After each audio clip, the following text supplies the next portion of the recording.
આવતીકાલથી વરસાદનો નવો રાઉન્ડ શરૂ થશે તો વાવાઝોડાની પણ સંભાવના. ગુજરાતમાં વરસાદે વિરામ લીધો છે. એકાદ અઠવાડિયાથી ઉત્તર ગુજરાતને બાદ કરતા તમામ વિસ્તારમાં વરાપ નીકળી છે. ત્યારે હવે વરસાદનો નવો રાઉન્ડ શરૂ થવાનો છે. અંબાલાલ પટેલે આગાહી કરી છે કે આવતીકાલથી વરસાદનો નવો રાઉન્ડ શરૂ થશે.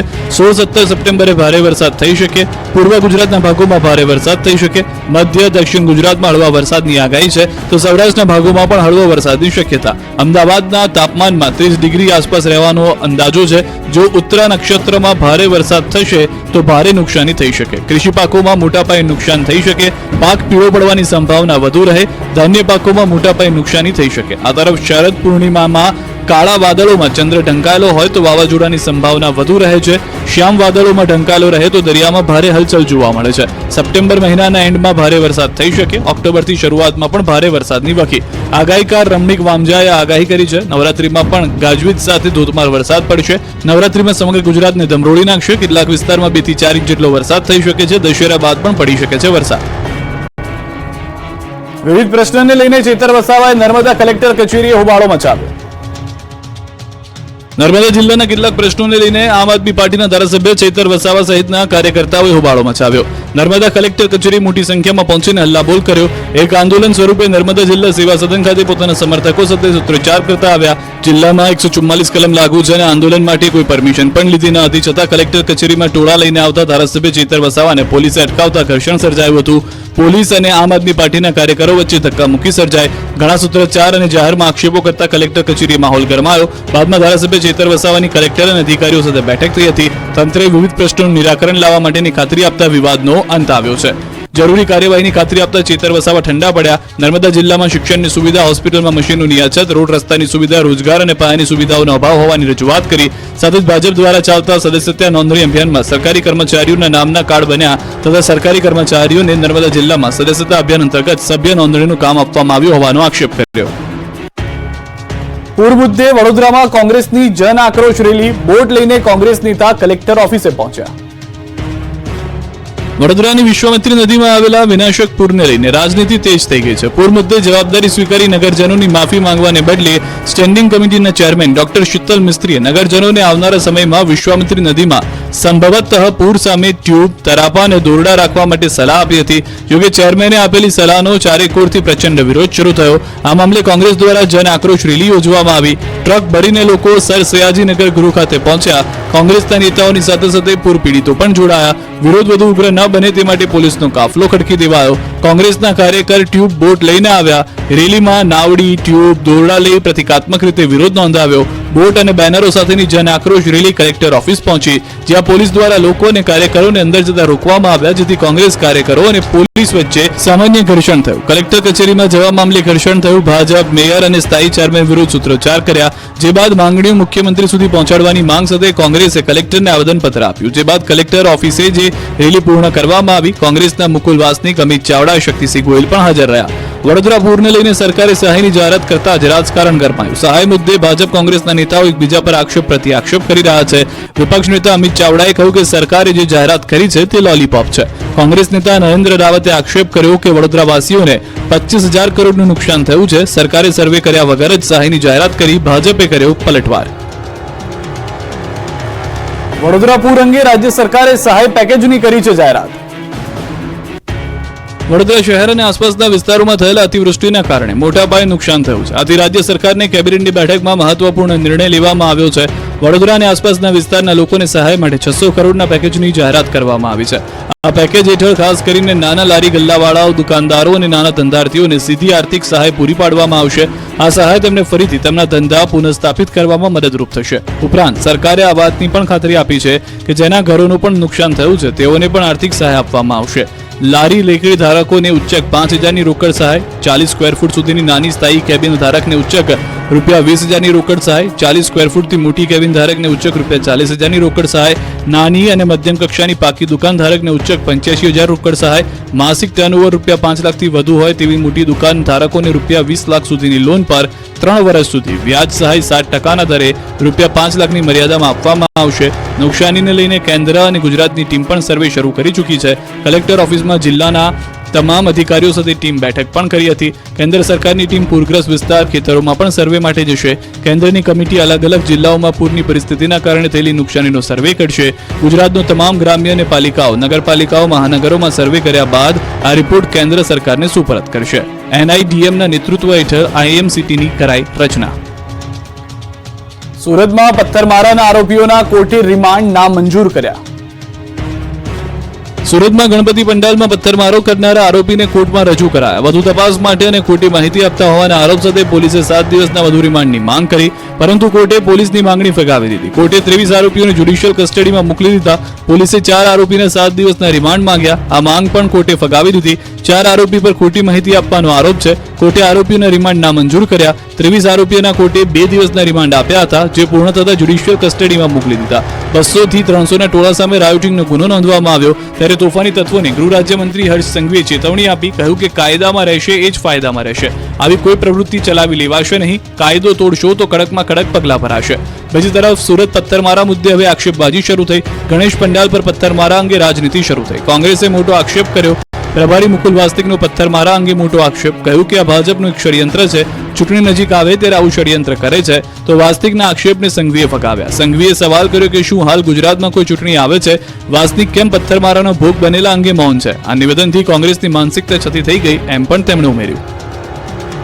ડાયમંડ નગરી સુરતમાં એક તરફ હીરા ઉદ્યોગમાં મંદીનો માહોલ છે, ત્યારે આ વચ્ચે લેભાગુ ચીટરો પણ ત્રાસ વધી ગયો છે. તેવામાં મહિધરપુરા પોલીસે આવા ઠગબાજોને પાઠ ભણાવ્યો છે. 3 આરોપીઓએ મહિધરપુરા હીરા બજારમાં ઓફિસ ખોલી લાખોની હીરાની છેતરપિંડી કરી હતી. હીરા વેપારીનો વિશ્વાસ કેળવી ₹27.49 લાખના CVD હીરા લઈ લફુ ચક્કર થઈ ગયા હતા. પોલીસે 3 આરોપીઓને પકડી મહિધરપુરા હીરા બજારમાં સરઘસ કાઢ્યું હતું. આવા ઠગોની હીરા બજારમાં વેપારીઓ ઓળખી શકે તે માટે હીરા બજારમાં વેપારીઓની વચ્ચે આરોપીઓનું સરઘસ કાઢ્યું.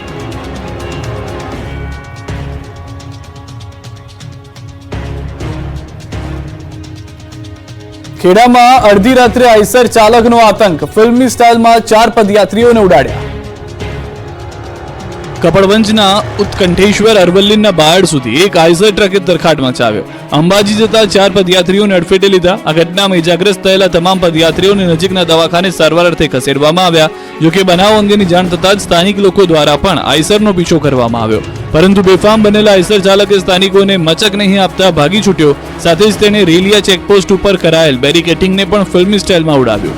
અંતે આ આઈસર ચાલકે અરવલ્લીના બાયડમાં આઈસર છોડીને ફરાર થઈ ગયો.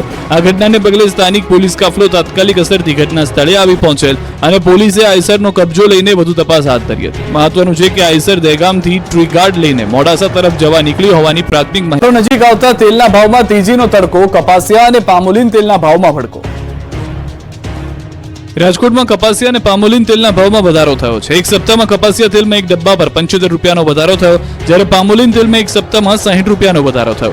કપાસિયા તેલનો ડબ્બો 1790 થી વધીને ₹1885 સુધી પહોંચ્યો. બીજી તરફ પામોલીન તેલનો ડબ્બો 1605 થી વધીને ₹1685 થયો. રાયડાના તેલમાં ₹50, કોપરેલ તેલમાં 120નો વધારો. રાજકોટમાં સિંગ તેલ સિવાય કપાસિયા અને પામોલીન તેલમાં વધારો. વરસાદથી તેલીબિયા પાકો અને નુકસાનીના અંદાજને લઈને ભાવમાં સતત વધારો થયો. ગુજરાતમાં ભારે વરસાદને કારણે તેલીબિયા પાકોમાં મોટા પ્રમાણમાં નુકસાન થયું, જેને લઈ અલગ અલગ તેલના ભાવમાં ઉછાળો આવ્યો. પામોલીન તેલમાં ડ્યુટી લગાવવાની હતી, જેના કારણે ઇમ્પોર્ટર્સે વેચાણ બંધ રાખ્યું હતું, જેના લીધે પણ ભાવમાં વધારો થયો છે. જોકે આંશિક રાહતની વાત એ છે કે સિંગ તેલના ભાવમાં ₹40નો ઘટાડો થયો છે. રાજકોટ તેલ બજારમાં સિંગ તેલના ભાવ પ્રતિ 15 કિલોના નવા ડબ્બા દીઠ 2630 થી 2680 થી ઘટીને 2590 થી 2640 સુધી નીચે ઉતર્યા છે. આ વર્ષે મગફળીના વાવેતરમાં સરેરાશ 10% જેટલો વધારો થયો છે, ત્યારે ઉત્પાદન વધવાની આશા વચ્ચે સિંગ તેલના ભાવમાં ઘટાડાનું વલણ સર્જાયું. પણ તહેવારો પહેલા તેલના ભાવમાં તડકો લાગતા ગૃહિણીઓનું બજેટ ખોરવાયું. તેલના ભાવ જનતાનું કાઢી નાખશે તેલ. અંબાજીમાં ભાદરવી પૂનમના મેળાનો પ્રારંભ. મહીસાગરથી શ્વાન પણ નીકળ્યો માં અંબાજીના દર્શને. શક્તિપીઠ અંબાજીમાં ભાદરવી પૂનમના મેળાનો પ્રારંભ થઈ ગયો છે. જિલ્લા કલેક્ટર મિહિર પટેલ અને જિલ્લા પોલીસ વડા અક્ષયરાજ મકવાણાએ માતાજીનો રથ ખેંચીને અંબાજીમાં પ્રવેશ કરાવ્યો. સાથે જ માં અંબાની પ્રતિમા સામે દીપ પ્રાગટ્ય કરી 7 દિવસના મેળાને ખુલ્લો મૂક્યો. મેળામાં આરોગ્ય, સુરક્ષા અને ભરપેટ ભોજન સહિતની અનેક વ્યવસ્થાઓ શ્રદ્ધાળુઓ માટે કરાઈ છે. જેનો પણ શુભારંભ કરાયો.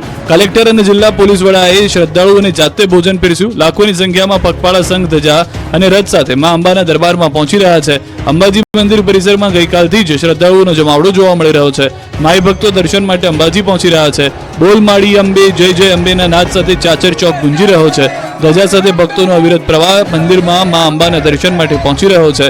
અંબાજી જતા રસ્તાઓ પર ઠેર ઠેર સેવા કેન્દ્ર ઉભા કરાયા છે, જ્યાં પગપાળા જતા ભક્તો પ્રસાદ લઈ વિશ્રામ કરી રહ્યા છે. 7 દિવસ ચાલનારા મેળામાં 35 લાખથી વધુ પદયાત્રી આવવાનો દાવો થઈ રહ્યો છે. તમામ યાત્રિકોને આજથી 7 દિવસ માટે બંને ટાઈમ નિઃશુલ્ક ભોજન પીરસાશે. સાથે જ અંબાજી આવતા તમામ યાત્રિકોને વીમા કવચથી સુરક્ષિત કરાયા છે. આ વીમા કવચ અંબાજીથી 20 કિલોમીટરની ત્રિજ્યામાં લાગુ પડશે. ત્યારે રાજ્ય સરકાર પણ યાત્રિકોની સુરક્ષાને લઈને સજ્જ થઈ ગઈ છે. લોકોના આરોગ્ય સુખાકારી માટે હરહંમેશ ઊભી રહેતી 108 મેડિકલ ઇમરજન્સી સેવા વધારાઈ છે. યાત્રિકોની સેવા માટે 8 જેટલી એમ્બ્યુલન્સ 15 જેટલા રૂટ પર મૂકવામાં આવી છે. મેળા પૂર્ણ ન થાય ત્યાં સુધી એમ્બ્યુલન્સ કાર્યરત રહેશે. અંબાજીમાં મેળાને લઈને માનવ મહેરામણ ઉમટ્યું છે, ત્યારે અરવલ્લી જતા એક સંઘમાં આશ્ચર્યજનક દ્રશ્યો દેખાયા. સામાન્ય રીતે પદયાત્રીઓમાં માનવ મહેરામણ જોવા મળે, પરંતુ અહીં તો ભક્તોના સંઘ સાથે એક શ્વાન પણ પદયાત્રી બનીને પગપાળા જઈ રહ્યો છે. અંબાજી મહીસાગરથી અંબાજી જતા સંઘના રથ સાથે ગળામાં માતાજીની ચુંદડી બાંધેલો શ્વાન પણ પગપાળા જઈ રહ્યો છે. બાબલિયા ચોકડીથી અત્યાર સુધીમાં 60 કિલોમીટર આ શ્વાન કાપી ચૂક્યો છે. જ્યાં રથ થોભે ત્યાં આ શ્વાન ઉભો રહી જાય છે. રસ્તે સંઘ સાથે જતા શ્વાનની લોકો પણ કુતૂહલતામાં જોવા મળી રહ્યા છે. માં જગદંબાની ભક્તિનો માહોલ જ એવો છે જેમાં અબોલ પ્રાણી પણ લીન થઈ જાય છે. અંબાજી મેળાનો પ્રારંભ થતા બનાસકાંઠામાં ધમધમ્યા સેવા કેમ્પ. જગતજનની માં અંબાના ધામ અંબાજીમાં ભાદરવી પૂનમના મહામેળાનો પ્રારંભ થઈ ગયો. અંબાજી જતા માર્ગો બોલ માડી અંબે જય જય અંબેથી ગુંજવા લાગ્યા. અંબાજી દૂર છે, જાના જરૂર છે અને નારા સાથે અંબાજી તરફ પદયાત્રીઓ રવાના થઈ રહ્યા છે. ત્યારે બનાસકાંઠામાં પદયાત્રીઓની સેવા માટે કેમ્પો ધમધમી રહ્યા છે. અંબાજી જતા પગપાળા ભક્તોને મેડિકલની તમામ સુવિધાઓ મળી રહે તે માટે બનાસ ડેરી તેમજ બનાસ મેડિકલ અને જનરલ હોસ્પિટલ પાલનપુર દ્વારા કેમ્પ શરૂ કરાયા. દાતા ખાતે બનાસ મેડિકલ સેવા કેમ્પને વિધાનસભા અધ્યક્ષ અને બનાસ ડેરીના ચેરમેન શંકર ચૌધરી દ્વારા ભક્તો માટે ખુલ્લો મુકાયો, જ્યાં આ સેવા કેમ્પમાં આરોગ્યની તમામ અદ્યતન સુવિધાઓ પગપાળા અંબાજી જતા ભક્તોને મળી રહે તે માટે મિની હોસ્પિટલ જેવી વ્યવસ્થાઓ કરાય. બીમાર પદયાત્રીઓ માટે કેશબારી 4 ઓપીડી જેવા general OPD, medicine OPD, orthopaedic OPD તેમજ જનરલ સર્જન ઓપીડીની સુવિધા સહિત 14 તબીબ પથારી, 5 ફિઝિયોથેરાપી પથારી તેમજ ઉકાળા વિતરણ માટે આયુર્વેદિક વિભાગ બનાવાયો છે. તો પદયાત્રીઓ માટે 15 પથારી સાથે સજ્જ મલ્ટીપારા મોનિટર, ઇસીજી, પલ્સ ઓક્સિમીટર, તાપમાન ચકાસણી તેમજ હૃદયના ધબકારા બંધ પડી જાય તો ઇલેક્ટ્રિક કરંટ આપીને હૃદય ચાલુ કરવાની વ્યવસ્થા સહિત તમામ ઇન્જેક્ટેબલ દવાઓ, ઉચ્ચ એન્ટીબાયોટિક્સ, જીવન બચાવવાની કટોકટીની દવાઓ, તમામ લક્ષણોની દવાઓ, સિરપ, આંખના ટીપા, ક્રીમ વગેરે પાટો અને એન્ટિસેપ્ટિક સામગ્રી સાથે સુસજ્જ ડ્રેસિંગ રૂમ તૈયાર કરાયો છે. 12 ડોક્ટર્સ, નર્સ અને મેડિકલ સ્ટાફના 100થી વધુ કર્મચારીઓ ખડે પગે રહી